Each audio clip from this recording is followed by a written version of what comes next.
Algunos dicen que esta estructura es la mejor de todas.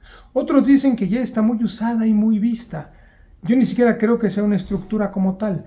Hoy vamos a hablar del monomito, el camino del héroe.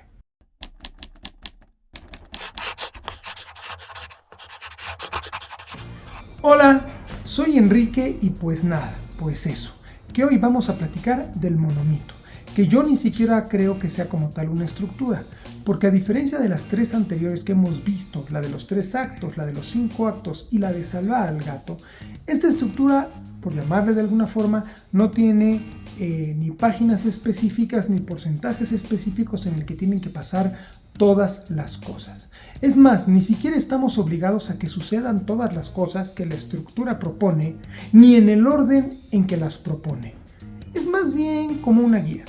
Antes de empezar, te recuerdo que aunque el video esté largo, te dejo en la descripción todos los temas que voy a tocar, de forma que puedas avanzar hacia el que más te interesa si no quieres ver el video completo. Bueno, pero ¿de dónde salió la estructura del monomito? Pues empecemos por el principio. En 1949, el mitólogo Joseph Campbell escribió El héroe de las 1000 caras, un libro en el que afirma que todos los mitos, las leyendas, religiones son lo mismo. Un mismo mensaje comunicado a través de diversas épocas, sociedades y culturas. Por eso se llama monomito, un solo mito, porque a pesar de que existen miles de héroes, todas estas historias buscan comunicarnos lo mismo. ¿Qué es y por qué todos los pueblos del mundo enseñan lo mismo? Pues lean el libro, que este video no se trata de eso. Para poder investigar los mitos, Campbell usó los arquetipos junguianos, explicados por el psicoanalista Carl Gustav Jung, que era psicoanalista, aunque ciertamente a él no le hubiera gustado que le dijeran así. Entonces, a través del psicoanálisis del mito, Campbell escribió El héroe de las 1000 caras. Muchos años después, en 1992, el escritor de Disney, Christopher Vogler, tomó los principios del monomito de Campbell y escribió El viaje del escritor, estructura mítica para narradores y guionistas. Como su nombre lo dice, el libro propone el uso del monomito y los arquetipos junguianos para la creación de historias, guiones o novelas. Principalmente guiones, pero se puede aplicar a novelas y cuentos también. Vogler asegura que los personajes son arquetipos definidos por la forma en la que cumplen una función lógica y o psicológica dentro de la historia. Un personaje puede representar a varios arquetipos y un arquetipo puede ser representado por varios personajes. Y estos arquetipos viven o viajan a través de los pasos o etapas que componen el viaje del héroe. Estos pasos son los segmentos narrativos que construyen la historia, como los actos de las otras estructuras narrativas. Por eso aquí también les voy a llamar actos. Como dije al principio, tanto los arquetipos como las etapas son flexibles y maleables. Son las necesidades de la historia y no la rigidez de la estructura las que llevan a que se construya la historia con este tipo de narración. Esto es importante porque si no, se puede caer en guiones hechos en serie. Es lo que pasa cuando se aplica el modelo del monomito sin comprenderlo del todo. El guionista o el escritor, que no entienden las implicaciones profundas del camino del héroe, colocan todos los elementos como si fueran receta y muchas veces se pierde completamente la intención y el mensaje. Importantísimo, dependiendo de la fuente de información que se consulte, se pueden encontrar más o menos etapas en el viaje del héroe. El monomito que trataré en este video está armado de varias fuentes de información, entonces pues que sepan que es la mía, mi versión. También importante, en este video voy a hablar solamente del camino del héroe y en el video que sigue hablaré de los arquetipos. Entonces, si no quieres perderte nada de este contenido, te recomiendo que te suscribas y que le aprietes a la campanita. Bueno, ahora sí, sin más preámbulo, vamos a ver cuál es el camino del héroe. El camino del héroe está dividido principalmente en dos, el reino de la luz y el reino de la oscuridad. Y se dibuja como un círculo porque todo va a acabar donde empezó. El reino de la oscuridad abajo, como los infiernos, como las cavernas. El lado de la luz arriba. La historia comienza en el reino de la luz, pasa al reino de la oscuridad y regresa al reino de la luz. Aquí otra vez nos encontramos los 3 actos de Aristóteles: inicio, nudo y desenlace. Y al igual que en las otras estructuras que he compartido en este canal, el segundo acto, el reino de la oscuridad, tiene el tamaño que tienen juntos los dos reinos de la luz. Esta estructura llama al primer acto la partida, que ocupa 25% de la historia. Luego, ya en el reino de la oscuridad, al segundo acto lo divide en dos. La primera mitad se llama el descenso, que ocupa el 25% de la historia. La segunda mitad se llama la iniciación, que ocupa el otro 25%. Y finalmente el tercer acto, ya de vuelta en el reino de la luz, se llama el regreso, que ocupa el restante 25% de la historia. Pero aquí es donde se acaban los porcentajes y las similitudes con otras estructuras. Como lo dije, el reino de la luz es donde inicia y termina la historia. Es el mundo en el que vive el héroe antes de convertirse en héroe. Es el mundo que le es familiar. Puede ser incómodo, puede ser frustrante, pero es el mundo que conoce. No tiene que ser incómodo y frustrante, igual es muy feliz ahí, igual es el héroe y la persona más popular. Es su área de comodidad. El reino de la luz representa el superyo freudiano, el mundo de las reglas, del orden, del deber, de lo que sabemos. Todos queremos cambiar, pero no pagar el precio por cambiar. Nos quejamos y sin embargo no queremos mover las aguas. Eso es lo que representa el reino de la luz, la forma en la que vemos al mundo y nos vemos a nosotros mismos. El reino de la oscuridad es donde se desarrolla la mayoría de la historia. Es un mundo totalmente opuesto al de la luz, uno en donde el héroe no se siente bajo control, donde no es nadie. Un mundo que el protagonista no domina, en donde hay una sorpresa inesperada en cada rincón. Por eso aquí el héroe es vulnerable, pero además valiente, porque se arroja contra lo que desconoce. El mundo de la oscuridad representa al ello freudiano, al mundo de la pasión, de las tentaciones, de lo desconocido.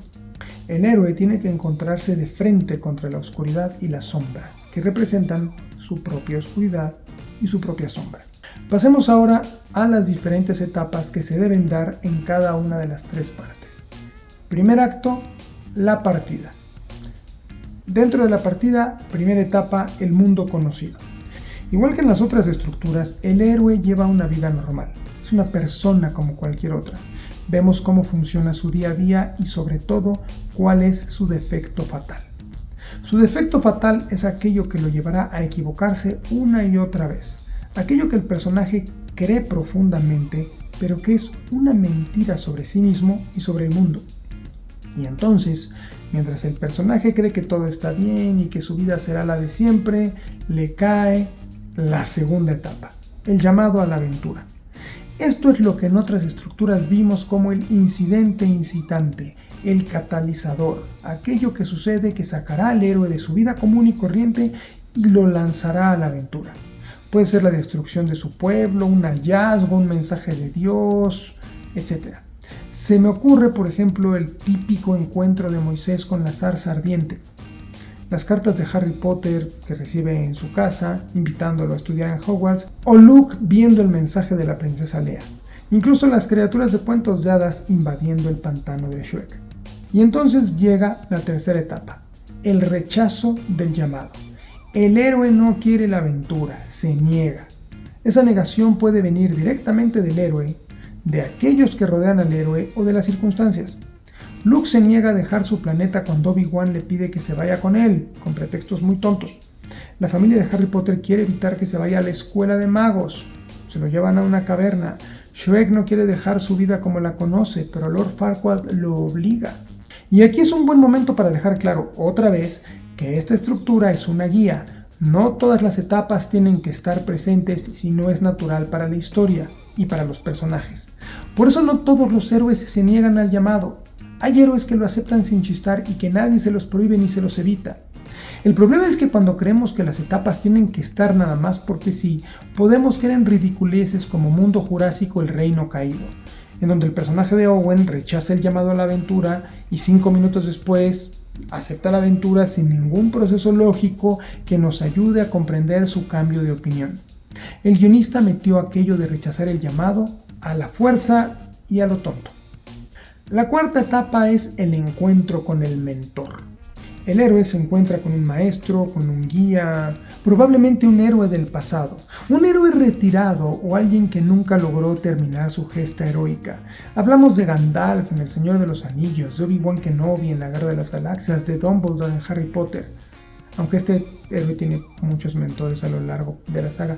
Merlín, en las historias del rey Arturo, es el mentor por excelencia. El mentor es una persona de buenas intenciones que quiere enseñarle al protagonista a ser el héroe que está destinado a ser.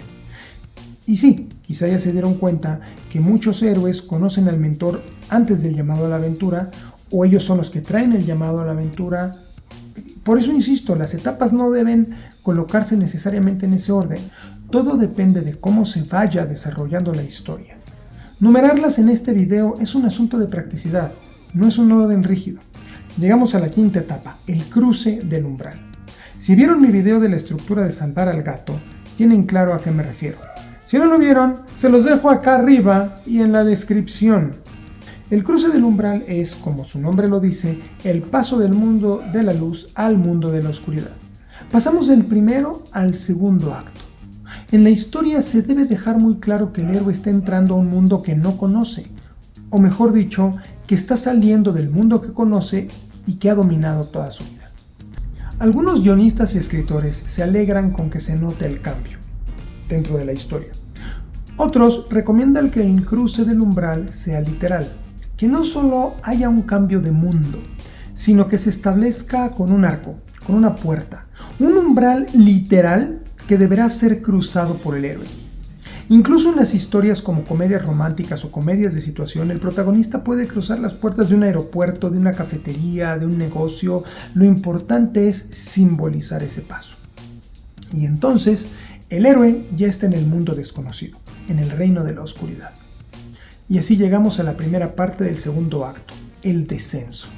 Y el descenso empieza con la sexta etapa, pruebas, aliados y enemigos. El héroe llega al mundo desconocido y encuentra nuevos personajes. Personajes que corresponden a este mundo. Personajes que era imposible de encontrar en el reino de la luz. Entre estos personajes nuevos habrá aliados y también enemigos. ¿Quién es quién? No lo sabemos aún. Sobre todo porque en esta estructura no todo es lo que parece. Puede ser que alguien que al inicio se pensaba que era un amigo resulte un enemigo y viceversa. En esta etapa, el héroe debe superar pruebas que lo harán crecer y fortalecer sus capacidades. Pero en esta etapa las pruebas no son graves, no tienen terribles consecuencias. Son experiencias que el héroe logra sortear sin problema, pero que fortalecen sus capacidades. Y entonces llegamos a la séptima etapa, la aproximación a la cueva. La cueva representa el castillo de los enemigos, la guarida del villano, la casa de la difícil familia política, etc. Depende de la historia que estamos contando, pero el protagonista ya ha pasado las pruebas necesarias para adentrarse a la caverna, su objetivo máximo. En el camino a la caverna encontrará nuevos retos y nuevos guardianes. Estos guardianes y estos retos ya no son un juego, ya no son entrenamiento, ya destruyen, ya pueden afectar al héroe o a sus compañeros de maneras significativas. Aquí, el héroe debe poner en práctica todo aquello que aprendió para enfrentarse al mayor objetivo de su vida. Es en esta etapa en donde el héroe, con o sin compañeros, planea y se prepara para acercarse a la gran confrontación. Luego, lo pone en práctica y enfrenta todas las complicaciones hasta que logra vencerlas y llegar a la octava etapa, la gran prueba. Algunas fuentes de información le llaman la faena suprema. Sin importar qué nombre se le ponga, es la etapa de la muerte y el renacimiento.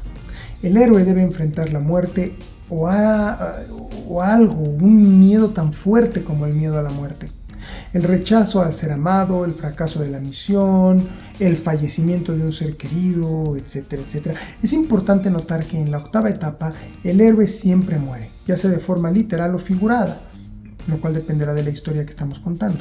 En fantasía es común que el héroe muera o se le dé por muerto, pero que vuelva a la vida de alguna forma, como Frodo, que parece que le metieron una lanza por el pecho cuando que en realidad tenía un chaleco de mithril, por ejemplo. Entonces es común que el héroe muera o se le dé por muerto, pero que vuelva a la vida de alguna forma mágica. Si no, el héroe debe morir de manera simbólica, dejar de ser quien es para convertirse en aquel que debe ser. La gran prueba se da justo a la mitad de la historia. El héroe se enfrenta a la sombra, el villano, la situación que genera el conflicto, y el antagonista perfecto es la parte oculta del héroe. No hay mejor antagonista que aquel que representa todo lo que el héroe odia y rechaza de sí mismo. Simbólicamente, el héroe lucha contra sí mismo, contra sus miedos y sus problemas no resueltos. Esa es la riqueza simbólica de la gran prueba. La lucha contra lo que Jung llamaba la sombra, aquello de nosotros mismos que no nos gusta y que no queremos ver.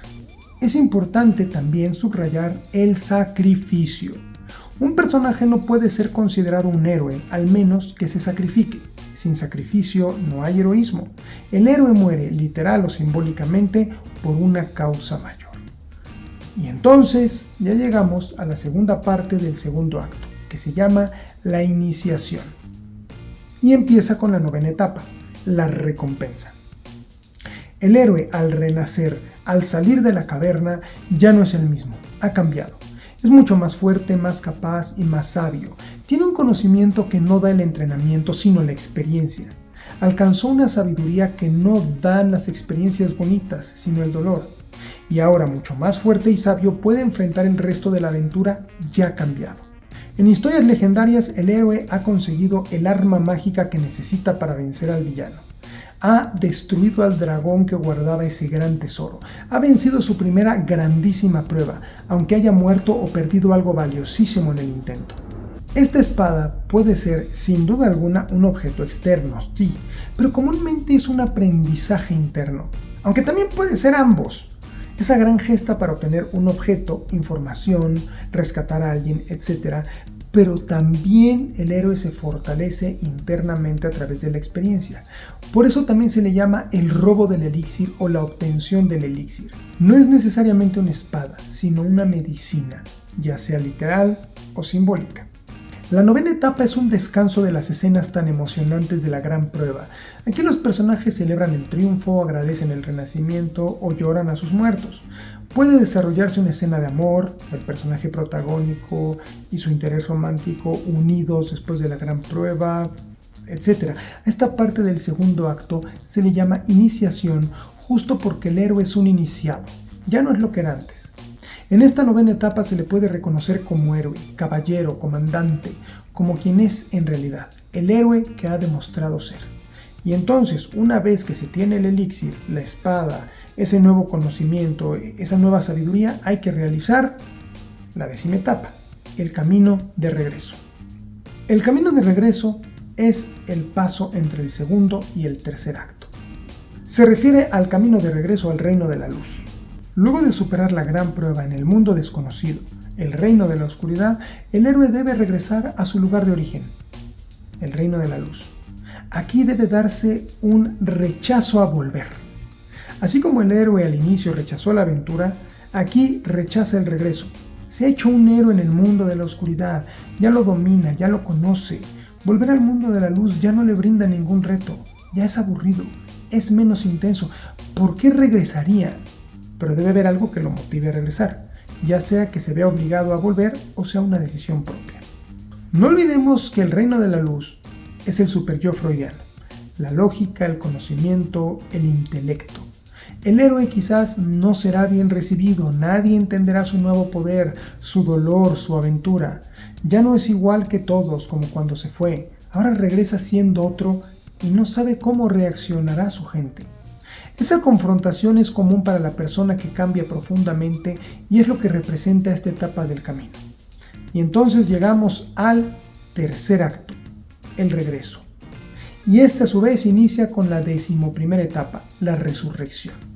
La resurrección es lo que otras estructuras llaman el clímax. Aquí el héroe tendrá un último enfrentamiento definitivo contra las fuerzas que amenazan el reino de la luz. Enemigos que vienen del reino de la oscuridad pondrán en riesgo el mundo originario del héroe. Puede ser el enemigo que fue vencido en la gran prueba y viene a vengarse, el líder de aquel enemigo que fue vencido, o alguna otra fuerza vinculada a tu historia específica. Aquí viene la secuencia emocionante del clímax. Algo muy importante del clímax es que debe ser el héroe quien se enfrente al conflicto y lo venza. Hay que evitar el error de muchos escritores que permiten que el héroe sea salvado por un personaje secundario para hacer lo que el público no espera, lo voy a sorprender. No, un personaje secundario no debe ser quien termine con el conflicto, o peor, un Deus Ex Machina. no apliquen un Deus Ex Machina para terminar con el clímax. Por cierto, si no saben qué es un Deus Ex Machina, les dejo un video que hice sobre el tema acá arriba y en la descripción. Importante, importantísimo, el héroe suele sacrificarse para vencer al conflicto. Ya sea que el héroe muera definitivamente por salvar a los demás o no, se recomienda que el clímax termine con un sacrificio de parte del protagonista. Quizá el sacrificio termina con su vida, con su felicidad, o todo sale bien a pesar del sacrificio, pero recordemos que para el monomito, sin sacrificio no hay héroe. Entonces, el conflicto finalmente es vencido. Y luego del triunfo máximo, del triunfo definitivo, llega la 12ª etapa, el regreso con el elixir. ¿Se acuerdan que dijimos que lo que el héroe recuperó durante la gran prueba es un elixir? Pues luego de que se vence definitivamente al conflicto, el héroe puede compartir el elixir con su gente, con su pueblo. Su sacrificio trajo la salvación. El elixir puede ser literal, simbólico o ambos. Por ejemplo, Jesús se sacrificó para la salvación de las almas. El elixir espiritual por autonomacia. Iron Man, con su sacrificio, volvió a la vida a la mitad de la humanidad que se había desintegrado. El Hombre Araña sacrifica el amor y la amistad para no poner en riesgo nunca más a sus seres más queridos. En el resto de las estructuras, el regreso con el elixir es el desenlace. Ya con el conflicto vencido, nada más vemos qué sucedió con el Reino de la Luz y los personajes principales después de alcanzado el triunfo. Dependiendo del tamaño de tu historia, la etapa 12 puede ser más o menos corta. En Avengers Endgame es algo largo. En El Hombre Araña Sin Camino a Casa es mucho más corto. Depende cuánto tengamos que decir luego del clímax, la longitud de nuestra etapa 12. Pero es importante entender que debe ser lo más corta posible. Ya sin el conflicto, el lector o el espectador solo quiere atar cabos sueltos, tener una sensación de cierre y vámonos para la casa. Y con esto termino. Esta fue a grandes rasgos la estructura del Camino del Héroe de Joseph Campbell, Christopher Vogler, Carl Jung y muchos otros que le han estado metiendo información a lo largo de los años. Si te gustó el video, suscríbete al canal y aprieta la campanita porque se viene un video sobre arquetipos, un par de videos más sobre estructuras, arcos de personajes y otras cositas bonitas. Así que pues dale, suscríbete y mientras tú haces eso yo te deseo buena suerte.